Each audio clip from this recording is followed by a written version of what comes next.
Hello everyone, welcome back to my channel. মই আজি পুনৰ আগন্তুক এডিআৰি গ্ৰেড 3 আৰু গ্ৰেড 4 ৰ বাবে social ষ্টাডিজৰ most probable question answers series 3 লৈ আহিছো আৰু যদিহে আপোনালোকে আগৰ series 1 আৰু 2 চোৱা নাই তেন্তে ডেসক্ৰিপচন বক্সত দিয়া লিংকত গৈ আপোনালোকে চাই ল'ব পাৰে। আহক আজি ভিডিওটো আৰম্ভ কৰো। আজিৰ সিৰিজৰ প্ৰথম কোৱেশ্চনটো হৈছে which is the nearest planet to the sun? সূৰ্যৰ আটাইতকৈ ওচৰত থকা গ্ৰহ কোনটো? ইয়াৰ শুদ্ধ উত্তৰটো হৈছে অপচন এ মাৰ্কিউৰি বা বুধ গ্ৰহ। এই বুধ গ্ৰহ সৌৰজগতৰ আটাইতকৈ সৰু গ্ৰহও হয়। এটো মনত ৰাখিব, স্মলেষ্ট প্লেনেট। সৌৰজগতৰ আটাইতকৈ সৰু গ্ৰহ হ'ল বুধ গ্ৰহ আৰু এটো সূৰ্যৰ আটাইতকৈ ওচৰত থকা গ্ৰহ। Second question, which galaxy is our solar system located to? আমাৰ সৌৰজগত কোনটো তাৰকাৰাজ্যৰ অন্তৰ্গত? ইয়াৰ শুদ্ধ উত্তৰটো হৈছে সি মিল্কি ৱে বা হাতীপতি। এই হাতীপতি তাৰকাৰাজ্যত আমাৰ সৌৰজগত অৱস্থিত। Next question, Arunachal Pradesh was earlier known as NEFA. What was the full form of NEFA? আগতে অৰুণাচল প্ৰদেশক নেফা নামেৰে জনা গৈছিল আৰু এই নেফাৰ সম্পূৰ্ণ অৰ্থ কি? ইয়াৰ শুদ্ধ উত্তৰটো হৈছে B North East Frontier Agency. তো মনত ৰাখিব, 1972 চনৰ আগলৈকে অৰুণাচল প্ৰদেশক নেফা নামেৰে জনা গৈছিল। Next question, which meridian is considered as India's standard meridian? ভাৰতীয় মান সময়ৰ দ্ৰাঘিমাংশ কিমান?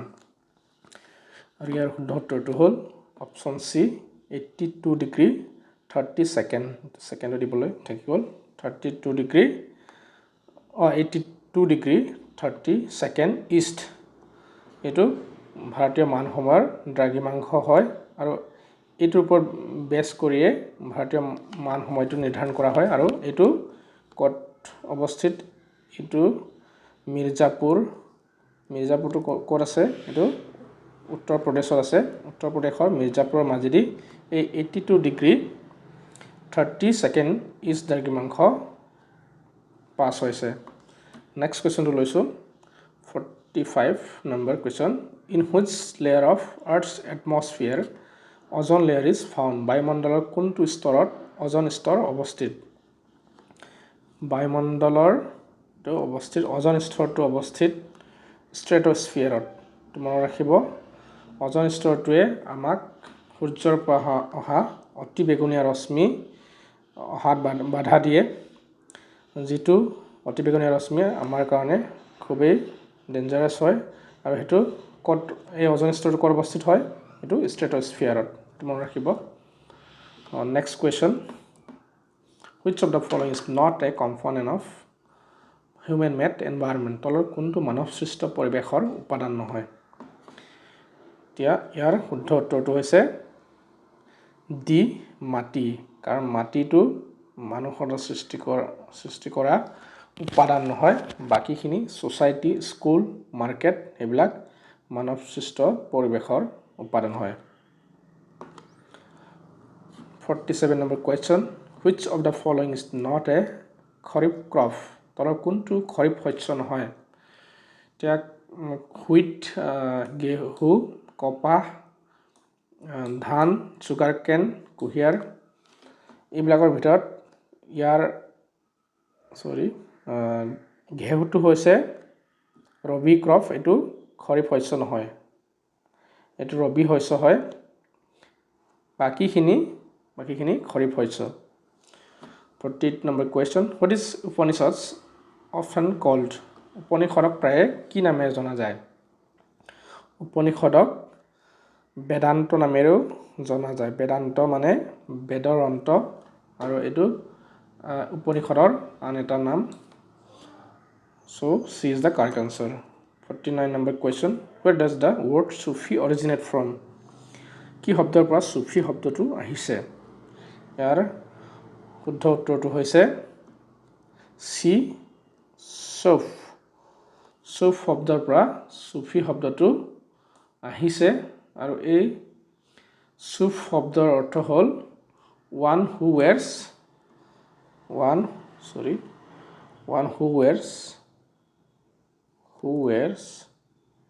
woolen cotton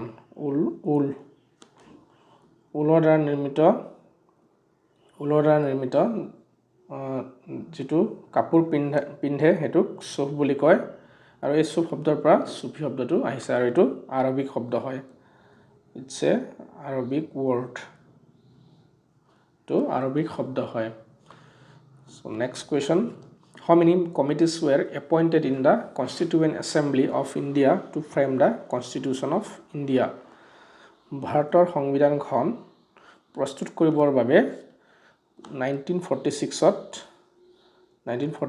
ভাৰতৰ সাংবিধানিক সভা গঠন কৰা হৈছিল আৰু এই সাংবিধানিক সভাৰ মুঠ কমিটি কিমান আছিল এটো হৈছে 22টাৰ টোটাল 8টা মেইন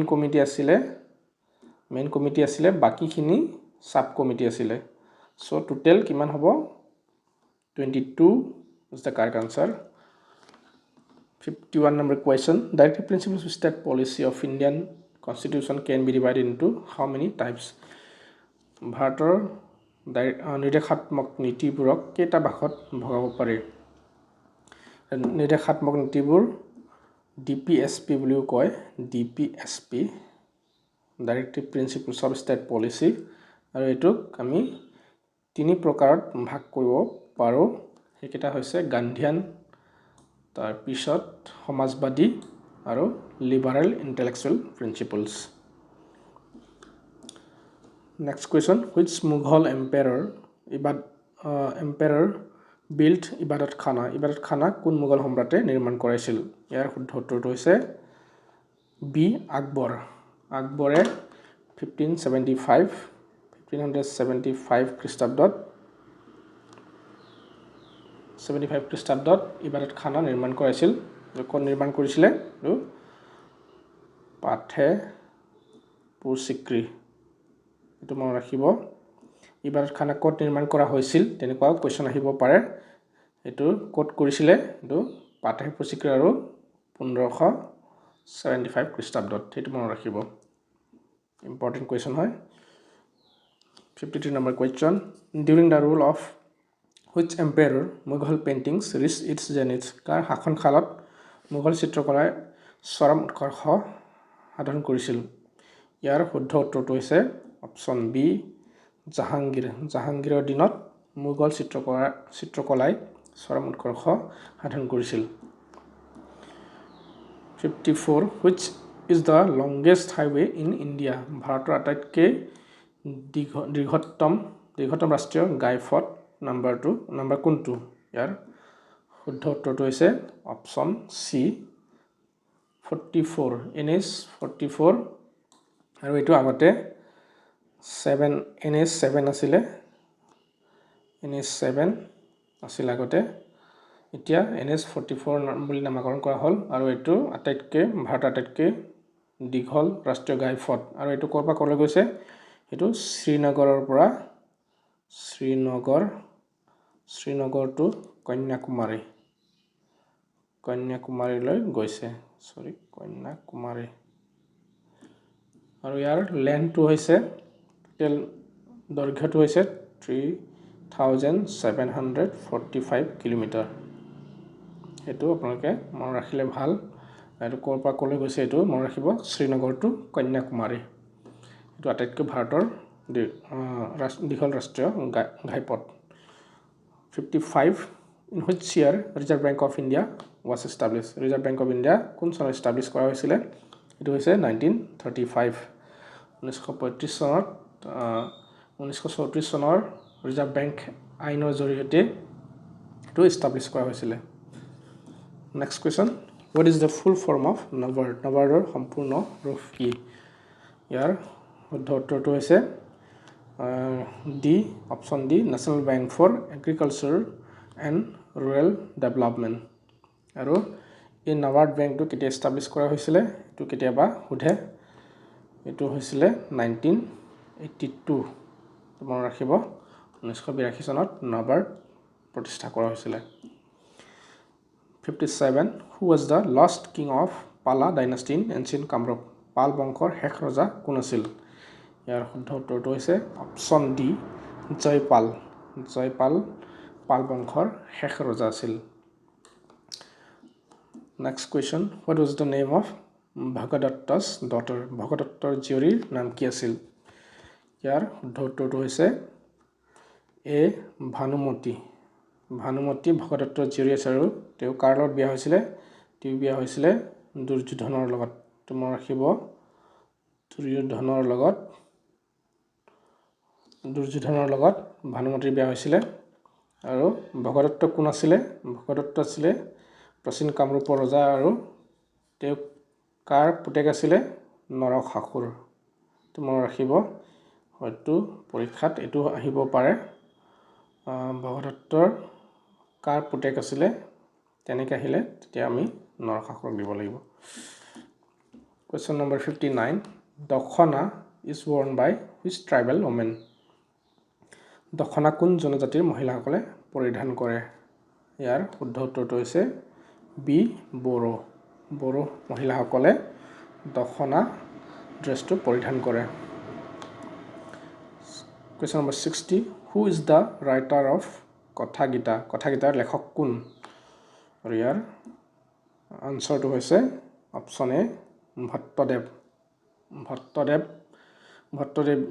ভট্টদেৱে কি কৰিছিলে কথা গীতা লিখিছে তেওঁক কি বুলি কোৱা হয় আছামিজ প্ৰজৰ পিতৃ অসমীয়া গদ্যৰ পিতৃ হিচাপেও জনা যায় এটো মনত ৰাখিব অসমীয়া গদ্যৰ পিতৃ কাক কোৱা হয় বুলি ক'লে আপোনালোকে ভট্টদেৱক দিব লাগিব আৰু ভট্টদেৱৰ সম্পূৰ্ণ নামটো কি জানে বৈকুণ্ঠনাথ ভাগৱত ভট্টাচাৰ্য এটো মনত ৰাখিব এখেতৰ নামত এখন ইউনিভাৰ্চিটিও অসমত আছে ভট্টদেৱ ইউনিভাৰ্চিটি বুলি সো এটো এটা ইম্পৰ্টেন্ট কোৱেশ্চন হয় এটো আপোনালোকে